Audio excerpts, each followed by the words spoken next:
وہ ہے کالا کتا جس پر سفید داغ ہو۔ لیکن کالے کتے کی شکل اختیار کر کے جو زیادہ تر جنات آتے ہیں وہ برے جنات ہوتے ہیں جو کہ انسانوں کے سخت دشمن ہوتے ہیں، اور کتے کی شکل میں آنے والے جنات زیادہ تر مسلمان بھی نہیں ہوتے۔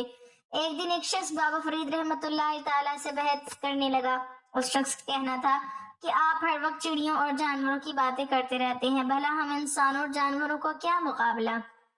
یہ جانور تو ہماری خدمت کے لیے پیدا کیے گئے۔ جس کے بعد بابا فرید کا کہنا تھا کہ تمہارے اور جانوروں کے درمیان صرف کپڑوں کا فرق ہے، اگر تمہارے جسم پر کپڑے موجود نہ ہو تو تم بھی جانور ہی ہو۔ بابا فرید کا کہنا تھا کہ بلیوں کے اندر 4 باتیں پائی جاتی ہیں، اور ان 4 باتوں کی ہی وجہ سے اللہ تعالیٰ بلی کو بے حد پسند کرتے ہیں۔ پہلی بات یہ کہ بلی کا تعلق شیر کے خاندان سے ہے۔ شیر کی ہی طرح بلی کسی سے بھی نہیں ڈرتی، اور جس طرح شیر بہت عقل مند جانور ہوتا ہے، اسی طرح بلی میں بھی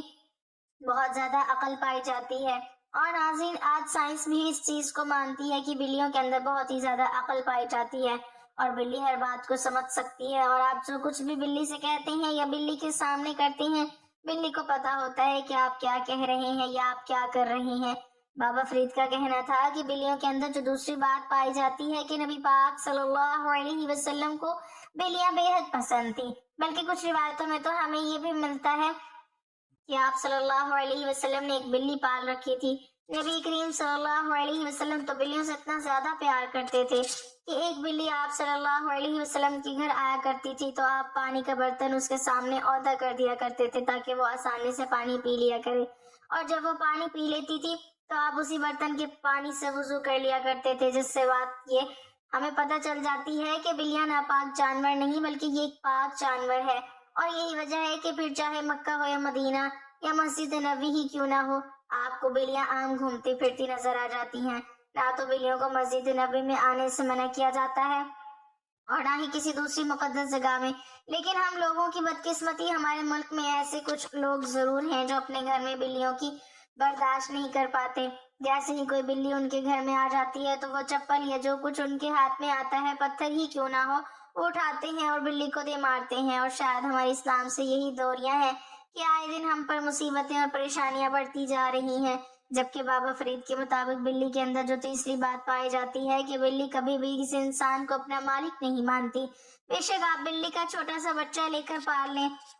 جس کسی نے بھی بلی پال رکھی ہوتی ہے، بلی اسے پیار کرتی ہے، اس کے ساتھ کھیلتی ہے، لیکن کبھی بھی اس کو اس طرح سے مالک نہیں مانتی جس طرح سے کتا اپنے پالنے والے کو مالک مانتا ہے۔ بلی کی فطرت میں یہ چیز پائی جاتی ہے کہ بلی صرف اللہ کو مالک مانتی ہے، اللہ کے سوا وہ کسی کو مالک نہیں مانتی۔ جبکہ بلی کے اندر جو چوتھی خوبی موجود ہے کہ بلی نے اللہ کے نبی حضرت نوح علیہ السلام کی مدد کی تھی۔ جیسے کہ آپ جانتے ہی ہیں کہ حضرت نوح علیہ السلام نے ایک کشتی بنائی تھی جس پر انسانوں سمیت جو کہ اللہ تعالیٰ کے فرما بردار انسان تھے، ان کے علاوہ تمام جانوروں کی ایک ایک جوڑی کو سوار کر لیا تھا،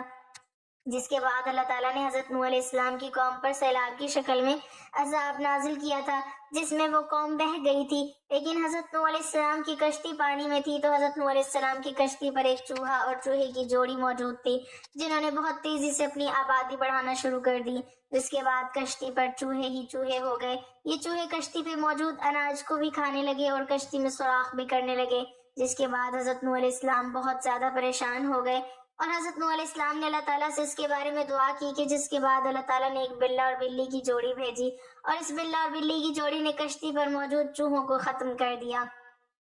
بابا فرید کا کہنا تھا کہ یہ 4 چیزیں بلی کو بہت زیادہ افضل جانور بنا دیتی ہیں۔ اب بات کر لیتے ہیں کہ کیا واقعی میں بلی دولت کا کوئی آپس میں تعلق ہے؟ آپ اکثر سنتے رہتے ہوں گے کہ فلانا شخص بلیوں کو کھانا یا پانی ڈالا کرتا تھا، اسے پیار کیا کرتا تھا، جس کے بعد اس کے حالات ایسے بدلے جیسے حالات بدلنے کا حق بنتا ہے۔ اور ناظرین، ایسی کہانیاں صرف آپ نے ہی نہیں بلکہ میں نے بھی سنی، بلکہ جو کوئی بھی بلیوں کا خیال رکھتا ہے، ان سے پیار کرتا ہے یا پھر ان کے کھانے پینے کا اچھی طرح سے خیال رکھتا ہے، لیکن بالکل بے لوس ہو کر، تو یقیناً اللہ تعالیٰ کی اس پر رحمت ہوتی ہے۔ اللہ تعالیٰ اس کے گھر میں برکت، اس کی زندگی میں، اس کے پیسوں میں برکت ڈال دیتے ہیں، اس انسان کی رزق کی تنگی کو ختم کر دیا جاتا ہے اور اس کے رزق کو بڑھا دیا جاتا ہے۔ بزرگوں کا کہنا ہے کہ جب کوئی بھی انسان غیر مخلوق یعنی دوسرے جانوروں اور جانداروں کا خیال رکھنا شروع کر دیتا ہے صرف اللہ کی خاطر، تو اللہ تعالیٰ دوسرے جانوروں کا رزق اس سے وابستہ کر دیتا ہے۔ اگر اس انسان کی قسمت میں بہت کم رزق لکھا تھا تو اس انسان کو دوسری مخلوقوں کے نصیب کا رزق بھی ملنے لگتا ہے. لیکن کچھ جانور کیونکہ دوسرے جانور سے زیادہ افضل ہوتے ہیں، جیسے کہ پرندے ہو گئے اور خاص کر بلیاں ہیں، اسی لیے اگر آپ پرندوں اور بلیوں کا خیال رکھتے ہیں، ان سے پیار کرتے ہیں، اور اگر آپ کی جیب اجازت دیتی ہے تو آپ ان کے لیے کھانے پینے کا خیال رکھتے ہیں، کھانے پینے کے لیے کچھ ڈالتے رہتے ہیں، یا پھر آپ کے گھر میں جو بھی بچا کچا کھانے پینے کا سامان ہوتا ہے آپ ان پرندوں اور بلیوں وغیرہ کو ڈالتے رہتے ہیں، تو ان کے صدقے آپ کے رزق میں بے پناہ اضافہ ہو جاتا ہے، اور آپ کے جتنے بھی رزق اور دولت کے مسئلے ہیں وہ ایسے دور ہونے لگتے ہیں کہ آپ کو خود بھی سمجھ نہیں آتا کہ آپ کے ساتھ کیا ہو رہا ہے. بابا فرید کا کہنا تھا کہ جب بھی کوئی شخص اللہ کی غیر مخلوق جانوروں کو کھانا پانی ڈالنا شروع کرتا ہے یا ان سے صرف پیار ہی شروع کر دیتا ہے تو اس کے گھر میں اور اس کے پیسے میں برکت آنے لگتی ہے. اس کے بعد جو دوسری چیز ہوتی ہے، اللہ تعالیٰ کی رحمت اس پر برسنے لگتی ہے، اللہ تعالیٰ کی طرف سے اس کے لیے آسانیاں پیدا ہونے لگتی ہیں، اس کی جتنی بھی بندشیں ہوتی ہیں وہ دور ہونے لگتی ہیں، جبکہ تیسرے نمبر پر اس کے رزق میں اضافہ ہونے لگتا ہے، اور چوتھے نمبر پر وہ دولت مند ہونے لگتا ہے. ناظرین، معاشرے میں کچھ من گھڑت اور بےہودہ باتیں کہی آتی ہیں، جیسے کہ بلی کا رونا بدشگونی ہوتا ہے. جس گھر میں بلی کے رونے کی آواز آئے تو سمجھ لیجئے کہ کسی کی وفات کا پیغام ہے. بڑوں کے قصے کہانیاں ایسے ہی مشہور ہیں جن میں بتایا جاتا ہے کہ اگر کالی بلی راستہ کاٹ لے تو اس پر بھی بڑے من گھڑت قصے کہانیاں ہیں، اور بلی راستہ کاٹ لے تو اس کا مطلب یہ ہے کہ کچھ برا ہونے والا ہے. اور کوئی شخص کسی سفر پر روانہ ہو رہا ہے تو اسے چاہیے کہ وہ فوری طور پر اپنے سفر کو روک دے. بلی انسان سے محبت کرتی ہے، یہ اس کا انسان سے بے حد لگاؤ ہے. تو دوسری طرف یہ بات بھی مشہور ہے کہ دیکھا گیا ہے کہ بلی ایک ایسا جانور ہے جو اپنے پالنے والے کے ساتھ ہمیشہ مانوس رہتی ہے اور برسوں بعد بھی اسے پہچان کر اپنی محبت کا اظہار کرتی ہے. لیکن اگر بلی کی بات کی جائے تو بلی تو نبی کریم صلی اللہ علیہ وسلم کا پسندیدہ جانور تھا، اور اس کا تذکرہ مختلف احادیثوں میں ملتا ہے، یہاں تک کہ اگر بلی کچھ کھانے میں سے کچھ کھا لے وہ کھانا پلید اور ناپاک نہیں ہوتا بلکہ پاک رہتا ہے. اللہ تعالیٰ ہمیں دین کی مکمل سمجھ نصیب فرمائے اور ہمارا خاتمہ ایمان پر فرمائے،